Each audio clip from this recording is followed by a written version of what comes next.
Bismillahirrahmanirrahim. Bismillahirrahmanirrahim. Assalamualaikum warahmatullahi wabarakatuh. Perkenalkan, nama saya Nurul Hardianti Dewi, mahasiswa Universitas Hamzan Wadi, Prodi Matematika, Fakultas MIPA semester 3. Nah, di sini saya sedikit berbicara mengenai matematika. Tentu, matematika itu tidak asing lagi bagi kita, khususnya bagi para pelajar dan mahasiswa. Hampir di sekeliling kita adalah konsep matematika. Jadi, matematika itu tidak jauh dari kehidupan kita ya teman-teman.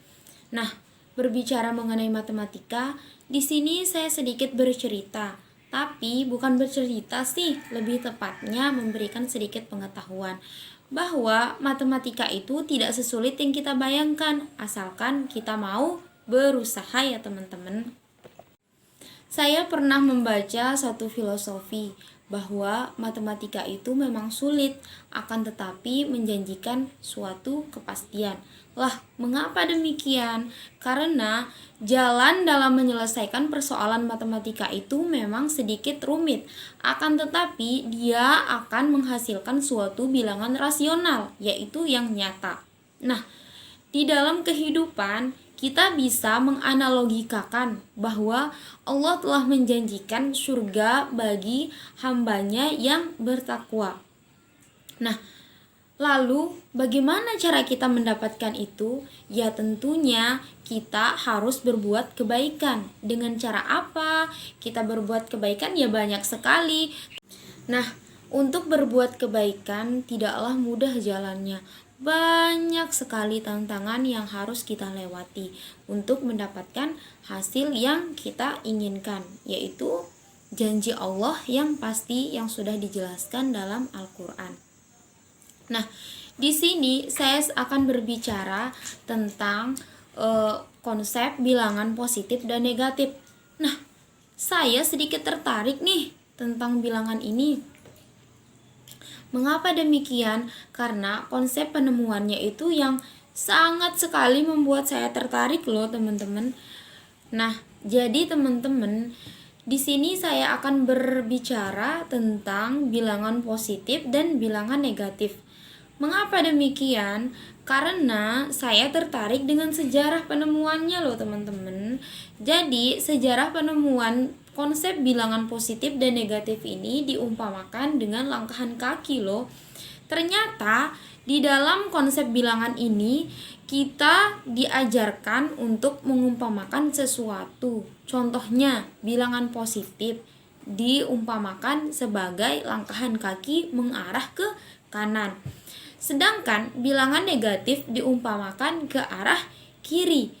Lalu, mengapa demikian? Karena itu bisa memudahkan kita dalam belajar. Nah, di dalam pembelajaran itu ada dua cara kita bisa menyelesaikan masalah dengan ini, konsep ini, yaitu dengan menggunakan garis bilangan dan perumpamaan. Oleh karena itu, sesuatu itu tidaklah sulit bagi kita teman-teman, asalkan kita mau berusaha. Intinya satu, berusaha. Tentu tidak situ saja yang membuat saya menjelaskan hal ini. Ada juga yang membuat saya tertarik, yaitu cara penyelesaiannya yang sangat sekali mudah. Nah, di dalam hal ini yang paling membuat saya tertarik adalah pengoperasian pada perkalian konsep bilangan positif dan negatif. Untuk membuktikannya, kita bisa menggunakan perumpamaan dalam kehidupan kita sehari-hari. Contohnya adalah positif dikali positif sama dengan positif. Mengapa demikian?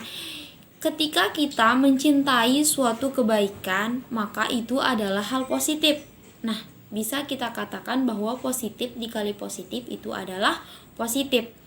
Nah, kita ambil yang terakhir juga. Negatif dikali negatif, maka hasilnya adalah positif. Mengapa demikian? Ketika kita membenci suatu keburukan, maka itu adalah hal yang positif untuk kita lakukan. Bahwa kita tahu itu adalah suatu hal yang negatif untuk kita hindari, bahwa itu adalah perbuatan yang positif juga. Jadi, itulah yang membuat saya tertarik untuk membahas bilangan positif dan negatif.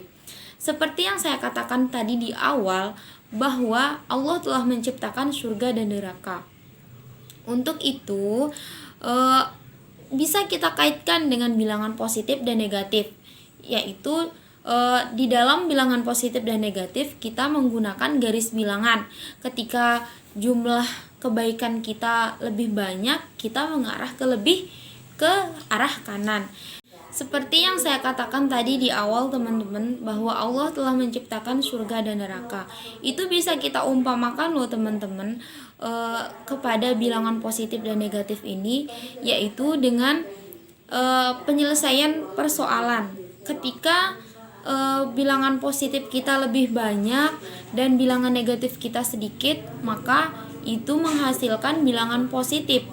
Nah, bisa diumpamakan juga nih, bisa kita langsung contohkan. Ketika kita melakukan banyak kebaikan, maka terhapuslah keburukan yang sudah kita lakukan. Jadi menarik juga menurut saya, konsep bilangan ini sangat tepat, sangat kita bisa umpamakan langsung, kita praktikan langsung dalam kehidupan kita sehari-hari. Mungkin itu saja dari saya, kurang dan lebihnya mohon dimaafkan karena saya adalah manusia yang tak luput dari salah dan dosa. Kita sama-sama belajar. Sekian dari saya. Assalamualaikum warahmatullahi wabarakatuh. Terima kasih.